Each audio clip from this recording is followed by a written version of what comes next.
In today's video, I'm going to teach you how to create a new repository on GitHub and link it to your local machine.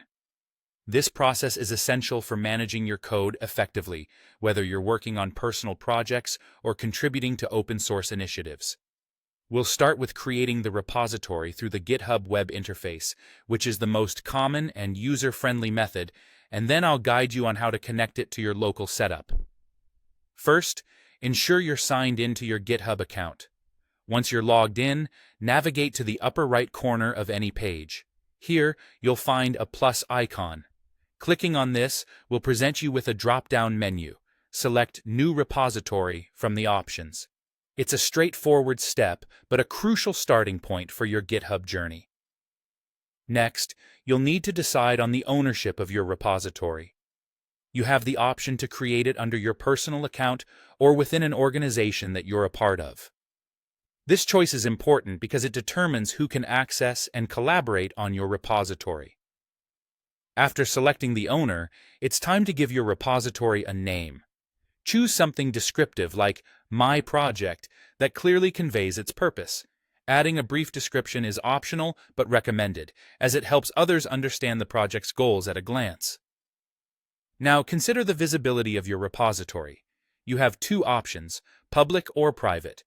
A public repository is visible to anyone on GitHub, making it an excellent choice if you want to share your work with the world. On the other hand, a private repository restricts access to you and your chosen collaborators, which is ideal for sensitive or personal projects. Before finalizing the creation of your repository, you have the option to initialize it with several helpful files. Adding a README file is a great practice, as it serves as a welcome message outlining what your project is all about. A gitignore file is useful for specifying which files or directories Git should ignore, keeping your repository clean. If you're planning to open source your work, including a license file up front can define the terms and permissions for others using your code.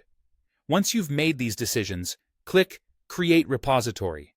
Afterward, you'll be directed to a quick setup page, which provides commands to clone the repository or push your local code to it. If you have existing files locally or prefer developing on your local machine, you'll need to link this setup to your new GitHub repository.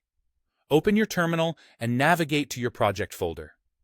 Initialize a new Git repository by typing git init.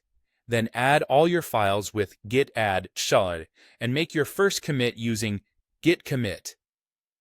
Initial commit. Next, add your new GitHub repository as a remote origin using the command you find on the quick setup page, which will look something like git remote add origin https://github.com, your username, your repo.git. Set the main branch with git branch mmain and push your code with git push u origin main. And there you have it. By following these steps, you now know how to create a GitHub repository and synchronize it with your local machine, an essential skill for any developer looking to manage their code efficiently.